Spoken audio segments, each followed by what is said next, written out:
Hello everyone and welcome to November's CPD webinar brought to you by the Recover Compensate Network.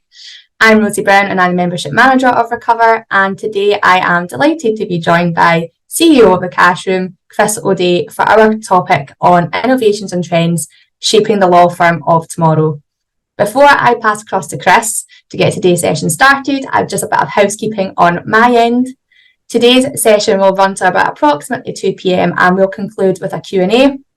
If you do have any questions throughout today's presentation, then please pop these into either the Q&A or the chat box at the bottom of your screen, which you should see a welcome message in right now. We'll collate these through and go through with Chris at the end of today. This is our last webinar of the calendar year, and like the other webinars, this is going to be recorded and available for download. So I will give more information at the end of today's session on how you can download this webinar and our others. That is pretty much everything from me. So Chris, I'm happy to pass across to you to get today's presentation started. So thank you, everyone. Perfect. Thank you, Rosie, and good afternoon, everyone. Delighted to be here presenting today, and thank you to Rosie and the team for having invited me to do so. Today, as Rosie mentioned, we're going to really talk about innovations and trends that we see that are shaping the law firm of tomorrow, and what we can all learn from that, approaches that we can be open to, and how we can implement some of these in our own firms. So just to start off with who I am and who are CashRoom. As Rosie said, I'm Chris O'Day. I'm Chief Executive at the CashRoom. My background is I'm a chartered accountant by trade. I qualified with Deloitte and before joining the CashRoom 9 years ago. So I've been working exclusively in the legal sector for the last 9 years. In terms of CashRoom, we are a provider of outsourced legal finance function. We operate exclusively in the legal sector and provide all aspects of a legal finance function that a law firm would require. So that's everything from the day-to-day legal cashiering and bookkeeping, all the way up to an outsourced finance director service. We have been going now for 15 years, having started in Scotland with one legal cashier and one client 15 years back. And over those 15 years, we've grown to a team of about 120 members of staff across our business. We support over 250 law firms on a monthly basis, and we're now operating all across the UK and also across the US now, having recently incorporated in America about a year ago. We are truly system agnostic. We're not linked to any practice management system, and we work with whichever systems our clients use. And just to give you a feel for the scale of the transactions we're doing on a monthly basis, we're processing and transferring over £2.5 billion per month on behalf of our clients. So we've had to build processes and systems and controls to make sure we can do all of that robustly, securely, efficiently, and ultimately compliantly across multiple jurisdictions. A number of the trends that we're seeing and things we're going to talk about today is from that wide client base that we have and that wide experience across multiple jurisdictions, multiple countries, and hoping to be able to share some of that with everyone here in ways that we can learn from what goes well in different places and how we can all apply that. So moving on to today's agenda, we are going to discuss, first of all, trends impacting the legal sector. We will then look at the client-centric approach for law firms. We're going to discuss some emerging innovations and what the future looks like in our view. We'll then come on to discuss a little bit about the business of law and the trends impacting that, and then explore some strategies for future-ready law firms at the end. So if we start with the evolving legal landscape And there's multiple things that are happening at pace now across all aspects of life and all aspects of the world. And legal firms are no different. And the first piece we're going to talk about is the changing client expectations. And in my view, changing client expectations that we're seeing in law firms reflect the broader shifts in society as a whole, where we now live in a world where instant access has become the norm for so many things. If we look at things like television now with the likes of Netflix or Amazon Prime or Disney Plus on top of Sky and everything else that's been there, we've got this society that now expects to be able to consume whatever they like, whenever they like, at the touch of a button. Things like Amazon, exactly the same. We can order pretty much anything we like nowadays and have it delivered sometimes same day, at worst next day. And those expectations are starting to filter through into all aspects of consumers' lives and really being applied to services and goods that we consume everywhere. And ultimately, legal services is no different. And the challenge that we have as law firms and business owners now is how do we meet those client expectations and deliver the level of service that is going to satisfy what consumers are looking for.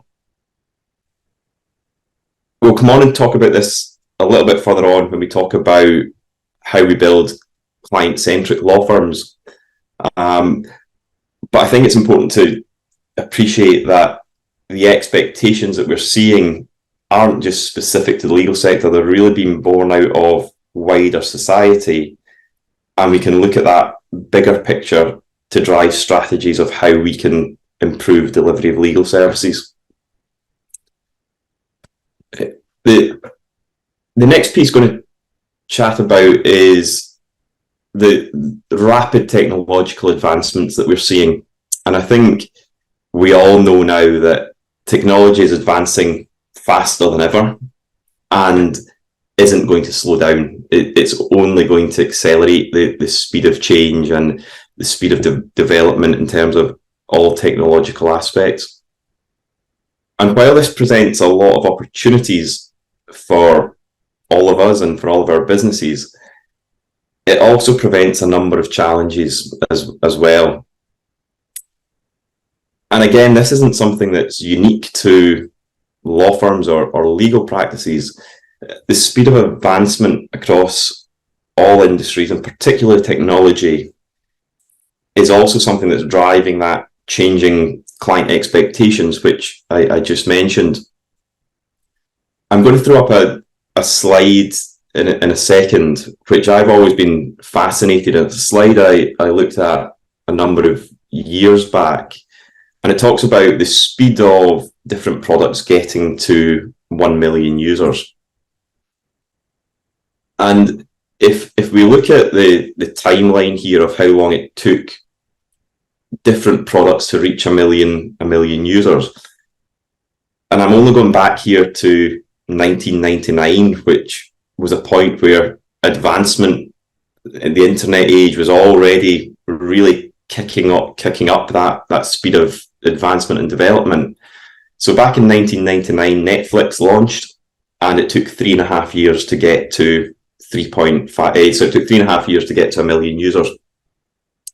We then advanced 10 years or so to 2008, Airbnb. The speed of adoption was quicker at 2.5 years. Twitter slightly before that, 2 years. And as we kept going, we got advances. There was products that were taking less and less time. But we look at ChatGPT there in 2022, which took just 5 days to have 1 million users signed up and using it. And even more stark was earlier this year when Threads was launched as effectively a competitor to Twitter and reached 1 million users within less than an hour, which is really fascinating in terms of how quick we're seeing products being able to be launched and consumed. And really what this tells me is that consumers are becoming ever more eager to try new products. They're also ready to jump suppliers if they feel that they're not fully satisfied with the product that is currently being used.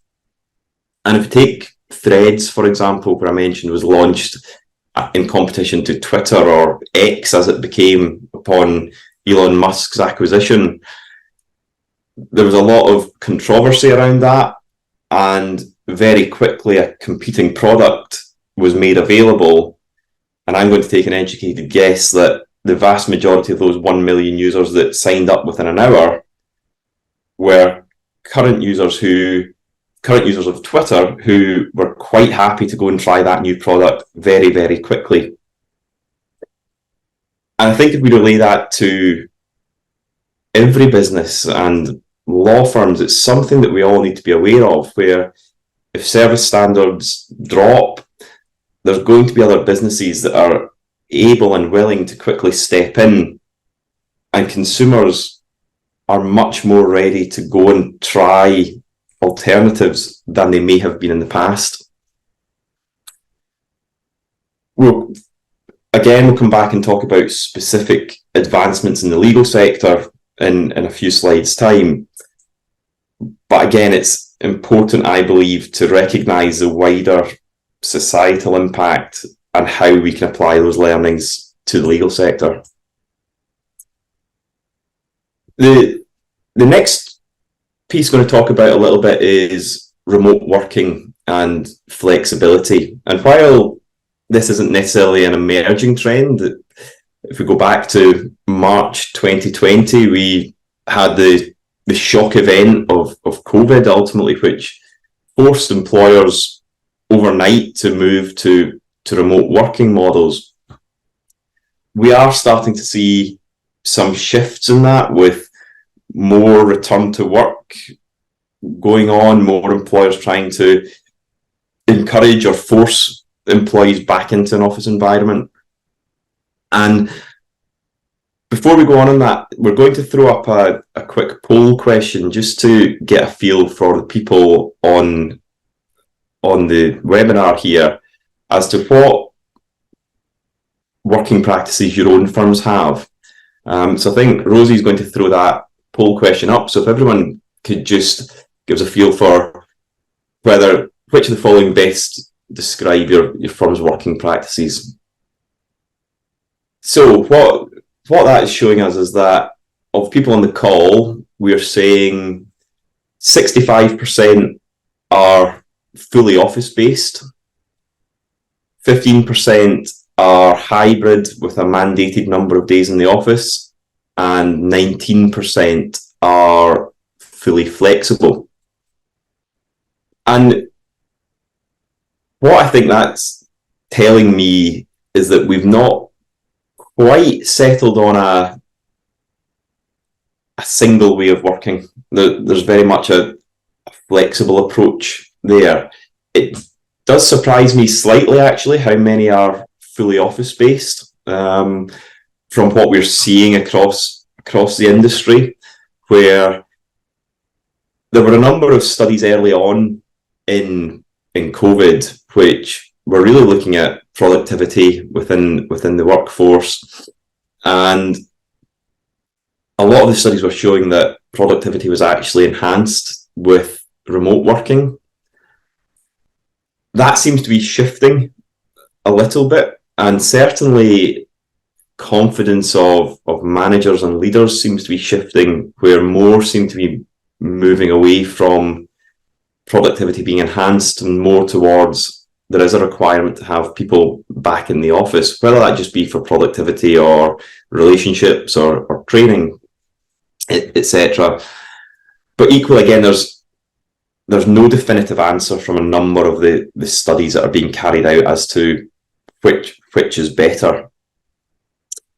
What we are generally seeing across the market, though, is that employees still appear to be in favour of a flexible working approach.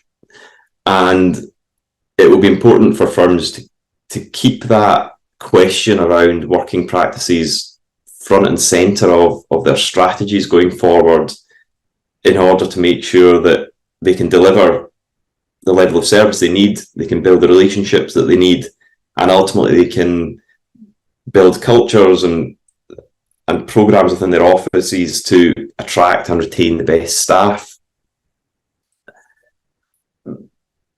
Personally, I believe that some form of flexible working is going to continue to become important for employees, and firms need to think how best they can adapt to that.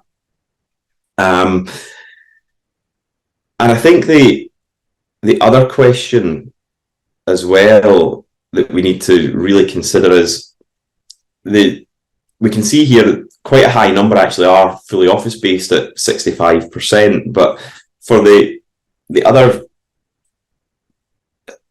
element there, how do we understand were those firms hybrid models prior to the pandemic, or did it require that shock event to move us to that hybrid working model and realize there was benefits of that? And how can we be open-minded to make sure that if there are benefits to be had by making a change, we don't need to wait for a shock event to happen to implement that change? And how can we be at the forefront of driving that change going forward and into the future?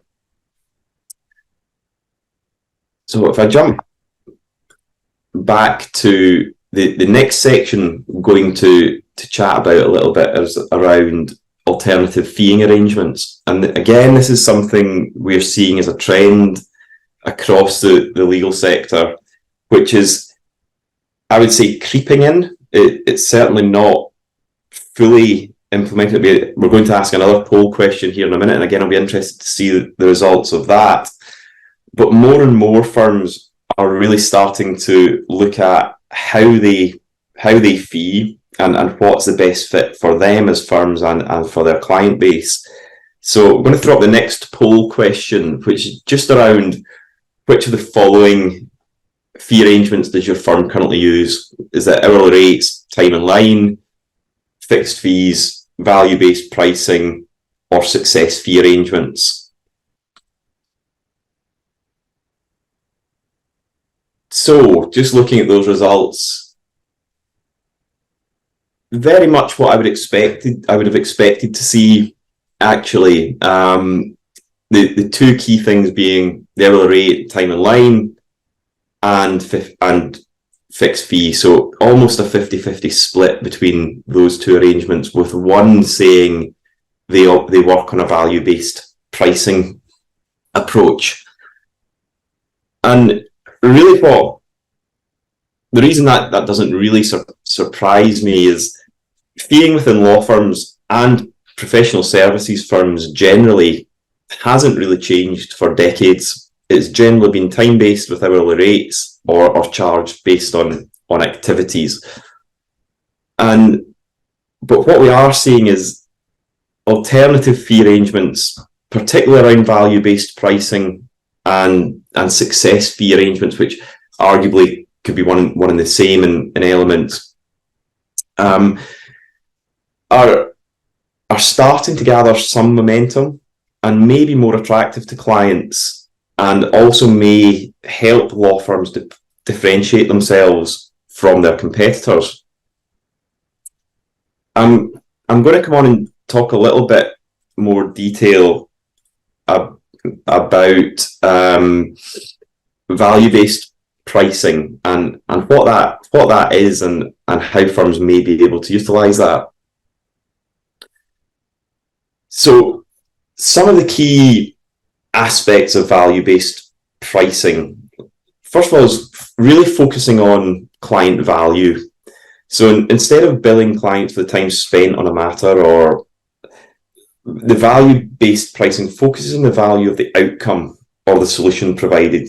So it's more about being output and outcome focused rather than input focused. And there's a real emphasis on understanding the client's needs, goals, and the impact of legal work on their business or personal situation.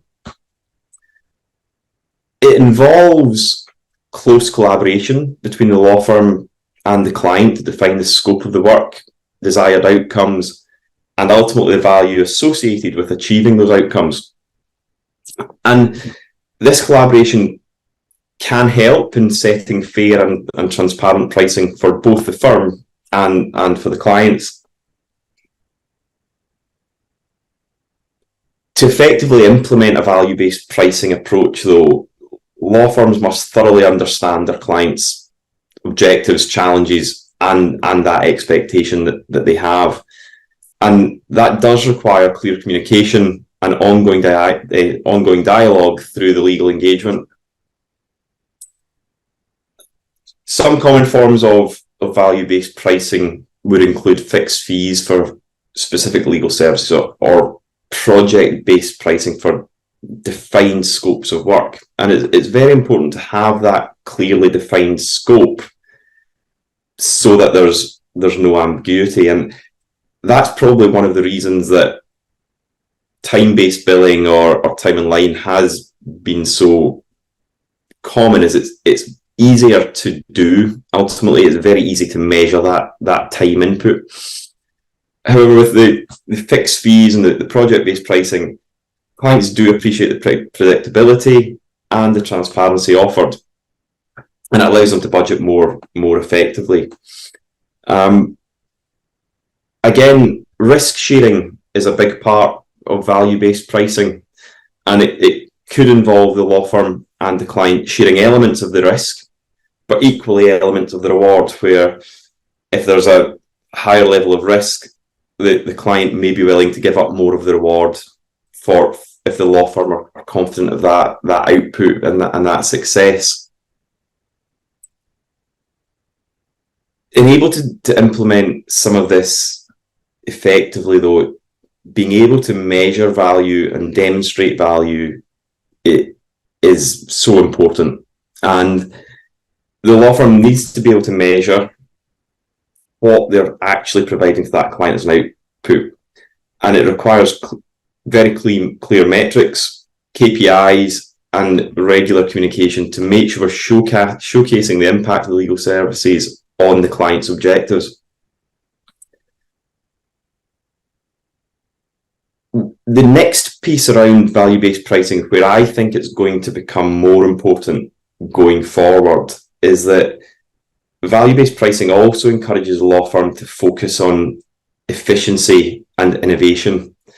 And by streamlining processes, by adopting technology to enhance productivity and outputs, firms can deliver value more effectively, and therefore firms can benefit much more by using that technology and their expertise through process to ultimately benefit both the client and the firm.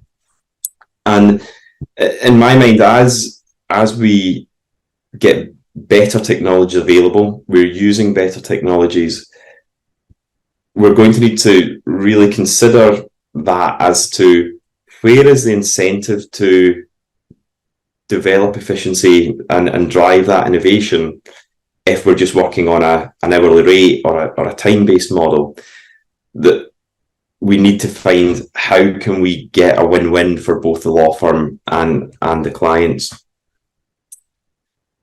In terms of client satisfaction and retention, a lot of studies are also showing that with value-based pricing, it really drives that client satisfaction, because both the lawyer and the client need to work so closely to ensure that the service being delivered really meets the needs of the client and the pricing is set at a fair level. The big thing we do need to consider is if firms are going to transition to that sort of model, is the education and the change management processes around that, where lawyers need to fully understand the principles of value-based pricing and be equipped to communicate its benefits to clients. And ultimately, what we're seeing across the industry is that a number of firms are moving to that model. And my view is that will continue. I don't think it's going to be a sweeping sea change very, very quickly, but it's certainly something to consider. And it's something which, as I mentioned earlier, may be able to differentiate your firm from others. So just something to think about and consider. Moving on, going to talk about client-centric law firms and what it really means. It's a term that is really gathering a lot of momentum and a lot of sort of coverage, and lots of people probably think, yeah, the client is always centre to everything we do. But do we fully understand what being client-centric actually means? And a client-centric law firm to me is a law firm that places the client at the forefront of its operations, decision-making processes, and overall business strategy. Now, that's much broader than simply my client's most important, I'm going to do whatever my client wants me to do. And it goes beyond providing legal expertise and involves a firm-wide commitment to understanding, meeting and exceeding the needs and the expectations of clients. And going to run through a few key aspects that we are seeing where firms who are being truly client-centric, where they're excelling and, again, differentiating themselves from competitors. It starts with a client-focused culture, and it's about cultivating that culture which prioritises the client experience. And that's the client experience from initial inquiry through to end of case and actually beyond. And it involves, again, similar to the value-based pricing that we talked about, understanding our clients' needs in order to provide tailored services, recognising that there's not a one-size-fits-all for every client, particularly in this world of changing client expectations. And it involves effective communication, active listening, and a genuine interest in comprehending the client's business or personal situation. It also involves very good communication and transparency. And by that, we mean providing regular updates, explaining the legal processes in an understandable manner, and being transparent about feeing and billing practices. The big thing with communication is about proactive communication as well, is rather than waiting for clients to initiate communication, client-centric law firms take a proactive approach.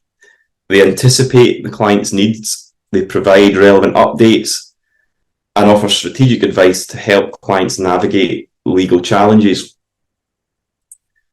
Now, some of the trends and technologies that we're seeing that can actually improve this process as well and something that I see as a trend that is going to continue to accelerate, is how we can use technology to provide that clear communication. And again, I look to the wider sort of business sector, where if we think about Amazon deliveries again, or Uber, when you order a taxi through Uber, you can track in real time exactly where that taxi is on its route to you, or the Amazon delivery, we know it's 5 stops away and it'll be with us in 20 minutes.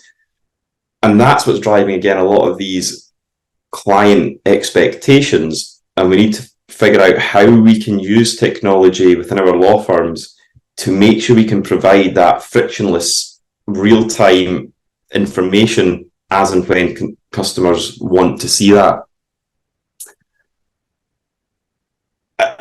Another aspect of being client-centric is around accessibility and responsiveness. And again, that's linked into the changing expectations. We live in a world that's almost 24/7 access to information. Now, I'm not suggesting the law firms need to be 24/7 access, but understand the requirements of your clients. Are your clients looking for out-of-hour support? And is there different strategies that your firm can provide and able to provide access to that? And that will be different for every firm and every client base, but it's important to understand that and really assess that if we're building a truly client-centric law firm. The next piece is around educating our clients as well, and educating them about the legal process, about potential risks, about other options that might be available. And it empowers the clients to make informed decisions and fosters that collaborative relationship. And I think this is a real challenge that law firms need to address in the current world, where we've all got access to, now with things like ChatGPT and Google and Facebook, dare I say, etc., where arguably customers can be more educated than ever when they come to see a lawyer, because they've probably gone away and read up about their legal case, rightly or wrongly, but they come in with this view of what's going to be required. But also in a world where people are probably more misinformed than ever. And I mentioned Facebook there, where the number of times people say, I read this on Facebook, so it must be true. So that client education piece is a really important aspect to understand the level of knowledge that clients are coming in with, whether that knowledge is right, wrong, or indifferent, and adapting how we work with that client to deliver the outcomes they're looking for. Two more aspects on a client-centric law firm, and one is a big focus on post-service feedback and seeking feedback on conclusion of any transaction, or also throughout the transaction, is vitally important. Now, that can be things like reviews, whether that be 5-star reviews or net promoter score surveys. And there can be multiple uses of these surveys. Quite often they're used as marketing tools, ultimately. But ultimately, the most powerful use of those surveys and that feedback is to actually look inwardly at what went well and how do we do more of that? What didn't go so well? How can we do that better? And what is the overall client experience and client expectation? And how can we adapt what we do internally to meet that expectation going forward? Again, we need to look at whether there's ways that process can be automated through technology. Can we have a streamlined process that on the conclusion of every matter, there's a workflow that triggers and sends that survey, so that we make sure we've got the consistency of asking every single time, and so that we don't miss any opportunity to receive feedback and ultimately an opportunity to learn. And the final piece I'm going to talk about on being client-centric is about embracing innovation and striving for continuous improvement. And that commitment to continuous improvement, again, based on the client feedback or the changing industry dynamics, is so important for all of us. As the businesses all grow, we need to ensure we're always improving every single day, because we're going to be pressed on price, we're going to be pressed on efficiency and productivity due to other firms doing things differently and better. And it doesn't always need to be shock changes where there's significant step change. It can just be that 1% every day, 0.5% every day, where if we focus on that continuous improvement strategy over time, the compounding effect of those improvements becomes significant and really, really drives the business forward.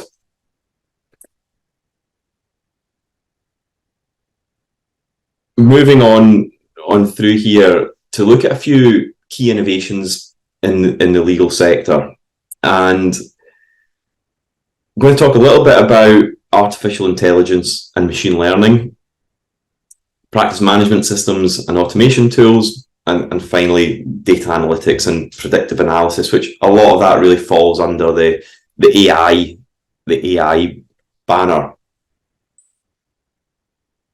So what I'm seeing in the wider legal sector at the minute is AI is obviously it's everywhere in the press. It's something that the impact we're seeing and is the potential we're seeing is phenomenal. And I think under no illusions that AI is going to really transform the way all of us work and how we do things.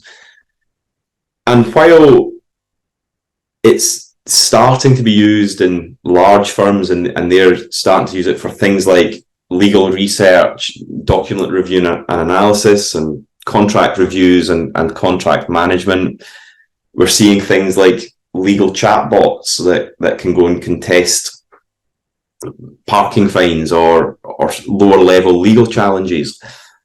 We're also seeing AI being used for case prediction and analytics, where it can take vast amounts of data and analyze it and provide informed outputs and analytics that would take a human hours and days to complete.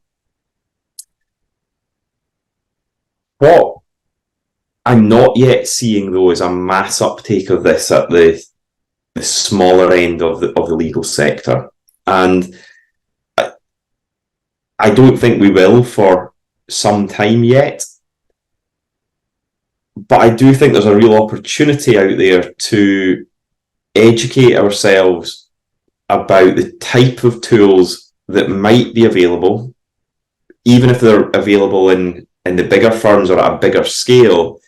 Understand what's there and what might be coming, so that we've got the opportunity to be an early adopter, or we can be constantly on the lookout for that new product which is going to be developed. That's a given, that with the speed of technological change,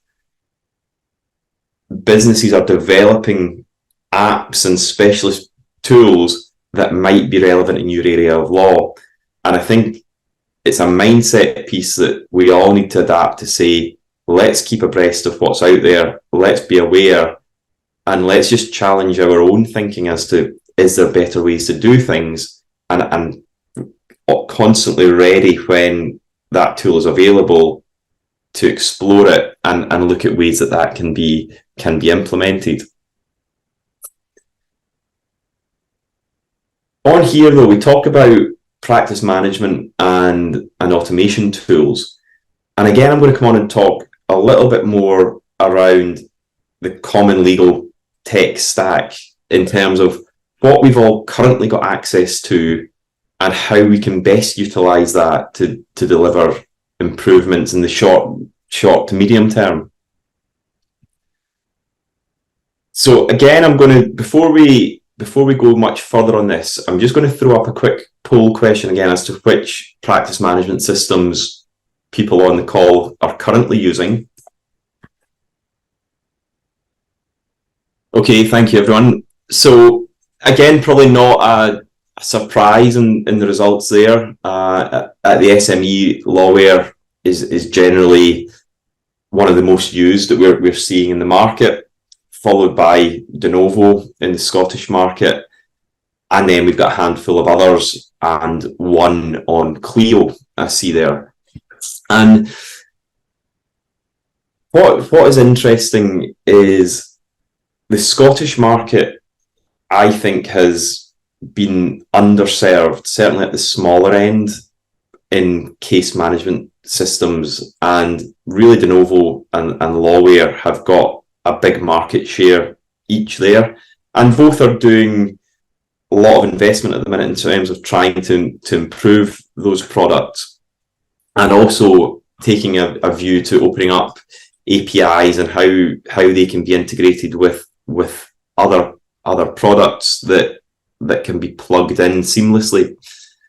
The reason I say they are relatively underserved is the Scottish market is unique in many ways. It's relatively small compared to the rest of the UK.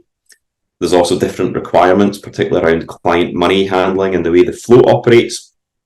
So ultimately, lawware and de novo, being Scottish systems, have stole a march on the rest of the practice management systems, and are going to need to continue to work and develop to keep ahead, because what we're seeing with a lot of other practice management systems is they're global systems, and the level of investment they're able to bring to that is creating products that are continuously advancing at a rate that others are struggling to keep up with. And the ways, I suppose, I see the Scottish market being able to adapt to that is through collaboration and integration, and being able to open up their systems to other systems which can do specific tasks very well, and plug in to deliver the best experience to both the law firms and to the customers ultimately. So again, if we talk about the common legal tech stack, generally everyone's using a practice management system these days. Generally, that will be integrated with Office 365 or similar. There may be a document management system that people use out with the practice management system, but at the smaller end, generally not. Again, access to a legal research platform is fairly common. And things like client ID, AML software is really accelerating how much that's being used. And again, that's being driven by the changing client expectations, where nowadays clients don't want to need to go into their lawyer's office with hard copy documents to verify ID. Now, that's not true for everyone. Some do, but generally the trends we are seeing is that customers want to be able to do that in the comfort of their own home, at their own time, whenever it suits themselves. And if we can give them a technological solution to do that, then that customer experience is better all round. The other piece that's not mentioned on here, but I just want to touch on, is online payments as well, where more and more we're seeing a move towards having payment links on invoices to allow clients to receive their invoice, follow a link to be able to pay online, whether that via card or even easier via something like Apple Pay, rather than needing to log on to their own online banking, find sort codes, account numbers to send payments, or phone up someone to hand over credit card information to take those payments. So it's really about making that payment process as frictionless for your clients as possible. And the benefits we're seeing of that is better collections and quicker collections of debt. Right, move on. Just going to ask another very quick poll question. I'm conscious I'm running out of time here, actually. But how many, I'm just interested to know within your firm, how many different software tools of the ones we sort of talk about or others are being used on a regular basis?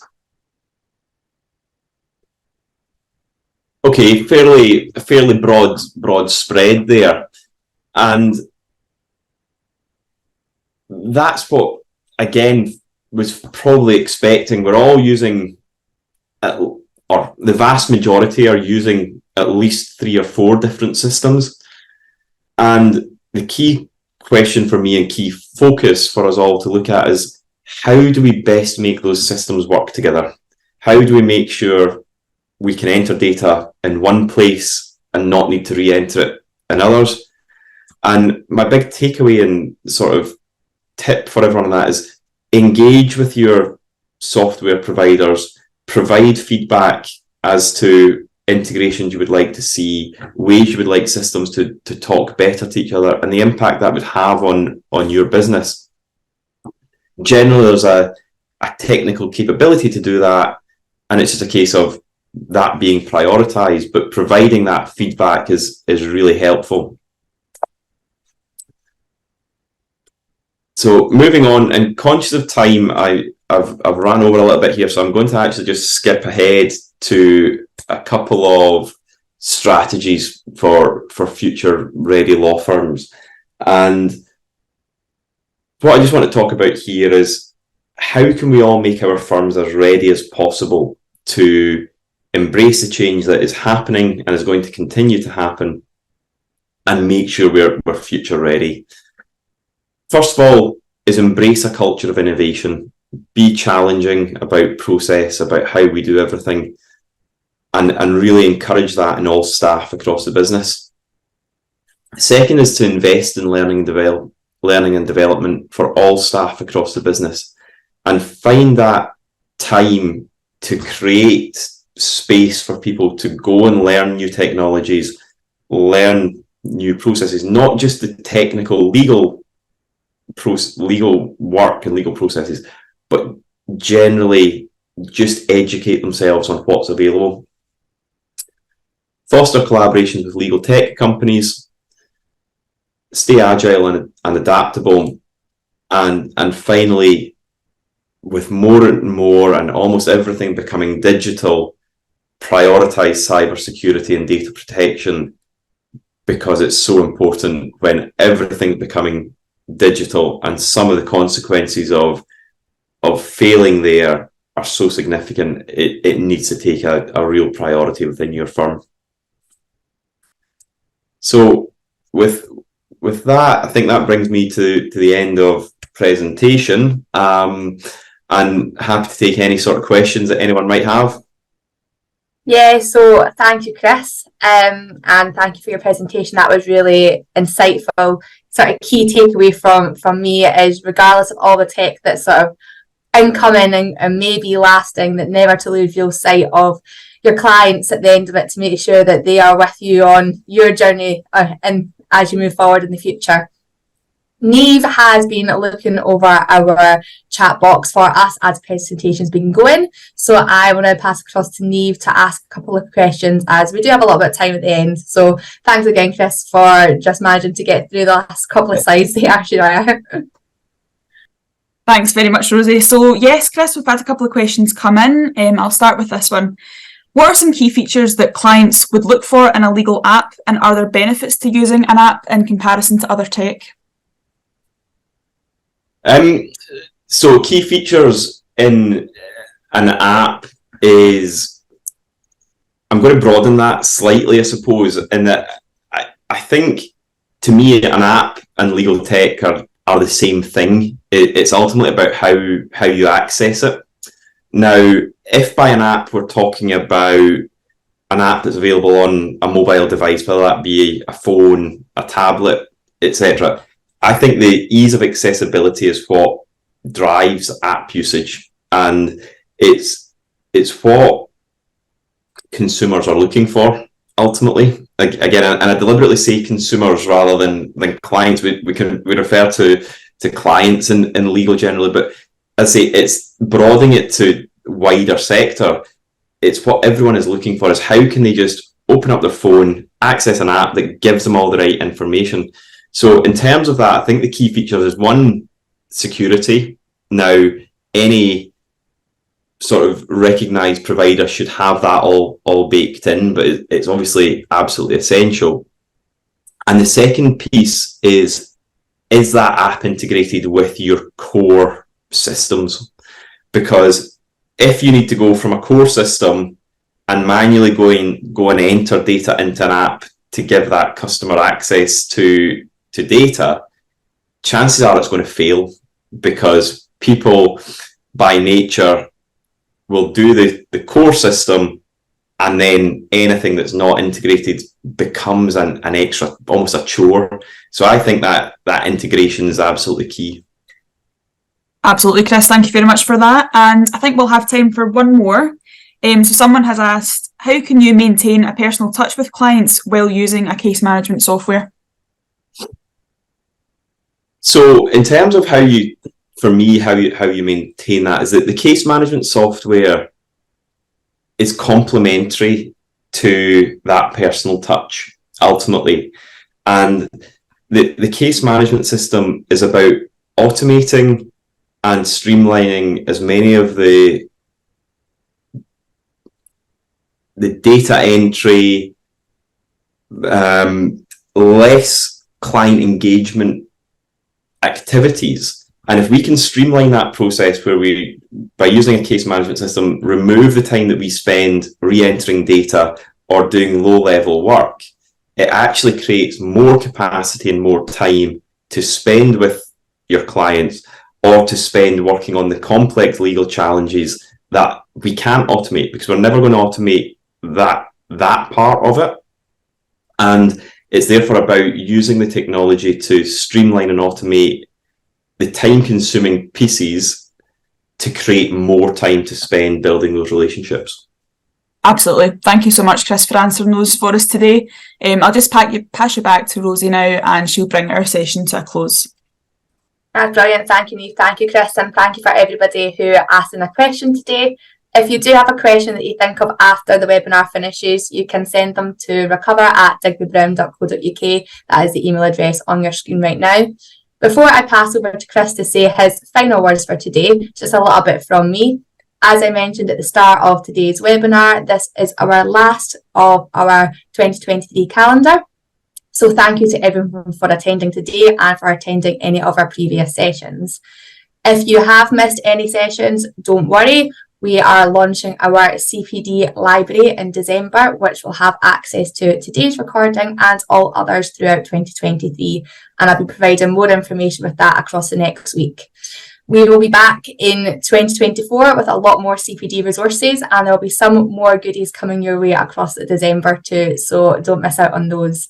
That is everything from me right now. I just want to say thank you again for attending today, and I hope everyone has a nice weekend when it comes. Chris, I will just pass over to you for your final bits. Perfect. Thank you, Rosie. No, I just want to echo Rosie's thank yous. Thank you to everyone for joining. Rosie, thank you for inviting me to present on this, and I hope everyone has a great weekend. Thank you. That's brilliant. Thank you again, everyone. Goodbye. Bye-bye.